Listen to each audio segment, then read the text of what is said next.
देश के अलग अलग हिस्सों में मौसम का अलग अंदाज मिजाज देखने को मिल रहा है।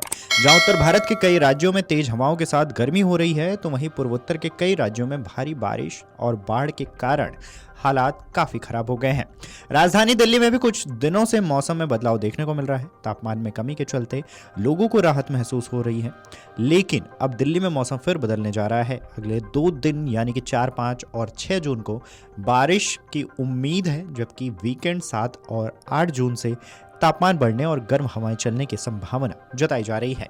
मौसम विशेषज्ञों के मुताबिक प्री मानसून गतिविधियों के कारण जून की शुरुआत में तापमान में थोड़ी गिरावट देखने को मिली है, लेकिन यह राहत ज्यादा दिनों तक नहीं टिकेगा। अगले कुछ दिनों में गर्मी दोबारा अपना असर दिखा सकती है। निजी मौसम पूर्वानुमान एजेंसी के मुताबिक दिल्ली और एनसीआर में बीते दिनों मौसम में कोई खास गतिविधियां नहीं देखी गई हैं। दोपहर में कुछ समय के लिए मौसम में बदलाव की शुरुआत हुई थी, लेकिन वह ज्यादा देर तक नहीं टिक सकी थी। जबकि दिल्ली के पास राजस्थान, हरियाणा और पश्चिम उत्तर प्रदेश के कुछ हिस्सों में प्री मानसून की हल्की गतिविधियां देखी गई हैं। दिल्ली में बुधवार और गुरुवार यानी कि 4-5 जून की रात प्री मानसून गतिविधियां बनी रहने की उम्मीद जताई जा रही है, लेकिन शुक्रवार यानी कि 6 जून से तापमान दोबारा बढ़ सकता है। शनिवार रविवार को तापमान 40 डिग्री सेल्सियस तक पहुंच सकता है। हालांकि 6 से 9 जून के बीच सतही और निचली सतह की हवाएं तेज रहेंगी, जिससे गर्मी का असर कुछ हद तक कम रहेगा।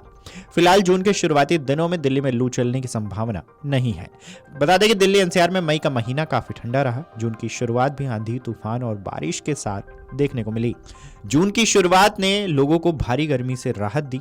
साल 2024 में जून के महीने में दिल्ली एनसीआर का अधिकतम तापमान 44 डिग्री सेल्सियस तक था, जबकि इस साल फिलहाल 5 जून तक अधिकतम तापमान 35 डिग्री सेल्सियस तक रहने का पूर्वानुमान है। खास बात यह है कि पूरे दिल्ली एनसीआर में दिन के वक्त में तेज धूप होती है, जिसकी वजह से लोगों को भीषण गर्मी और धूप का सामना करना पड़ता है। लेकिन शाम होते होते अचानक से मौसम करवट ले लेता है और तेज आंधी तूफान के साथ हल्की बारिश होने की वजह से मौसम बेहद सुहावना हो जाता है। यह सिलसिला लगातार दिल्ली एनसीआर में बीते 1 महीने से जारी है। इन दिनों मौसम के बड़े सिस्टम में ज्यादा बदलाव नहीं हुआ है। पश्चिमी विक्षोभ अभी भी पहाड़ी क्षेत्रों पर सक्रिय है, जबकि पंजाब राजस्थान की सीमा और मध्य पाकिस्तान पर एक चक्रवाती परिसंचरण बना हुआ है। इससे जुड़ी हुई पूर्व पश्चिम दिशा की ट्रफ रेखा दिल्ली के करीब से गुजर रही है। बुधवार और गुरुवार को करीबन 2 दिनों तक यह सिस्टम उत्तर भारत के मैदानी इलाकों सहित दिल्ली में मौसम गतिविधियां ला सकता है। शुक्रवार को यह सिस्टम थोड़ा कमजोर होगा और गतिविधियां सिर्फ दिल्ली और उससे सटे राजस्थान के इलाकों तक सीमित रह जाएंगी। अधिकतर मौसम गतिविधियां देर शाम या रात में होगी, जो अगले दिन तड़के तक जारी रह सकती है।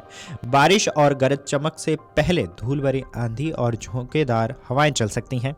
इन गतिविधियों के चलते रातें सुहानी रहने की उम्मीद है और दिन के तापमान में भी गिरावट रहेगी। भारत मौसम विज्ञान विभाग के वरिष्ठ मौसम वैज्ञानिक डॉक्टर आर.के. जेनामणि की ओर से दी गई जानकारी के मुताबिक फिलहाल 8 जून तक धीमे धीमे तापमान चढ़ते हुए 40 डिग्री सेल्सियस तक जाने का पूर्वानुमान है। रात का तापमान भी लगभग 28 से 29 डिग्री सेल्सियस तक जा सकता है। यानी कहा जा सकता है कि सिर्फ 5 जून तक ही राहत नहीं है, इसके बाद तापमान और बढ़ेगा। हालांकि 8 जून के बाद कोई पश्चिमी विक्षोभ या बारिश की कोई गतिविधियां बन रही हैं या नहीं, इसकी मॉनिटरिंग फिलहाल भारत मौसम विज्ञान विभाग की ओर से की जा रही है। लेकिन 5 जून तक पूरे दिल्ली एनसीआर में मौसम सुहावना रहेगा। इसके बाद 8 जून तक बादल देखने को मिलेंगे, लेकिन तापमान भी बढ़ता चला जाएगा क्योंकि धूप भी रहेगी। बता दें कि दिल्ली एनसीआर में मई का महीना काफी ठंडा रहा। जून की शुरुआत भी आंधी, तूफान और बारिश के साथ देखने को मिली। जून की शुरुआत ने लोगों को भारी गर्मी से राहत दी। साल 2024 में जून के महीने में दिल्ली एनसीआर का अधिकतम तापमान 44 डिग्री सेल्सियस तक था। अगर आप ये वीडियो YouTube पर देख रहे हैं तो हमारे चैनल को सब्सक्राइब कर बेल आइकन दबाएं और Facebook पर देख रहे हैं तो हमारे पेज को लाइक करें।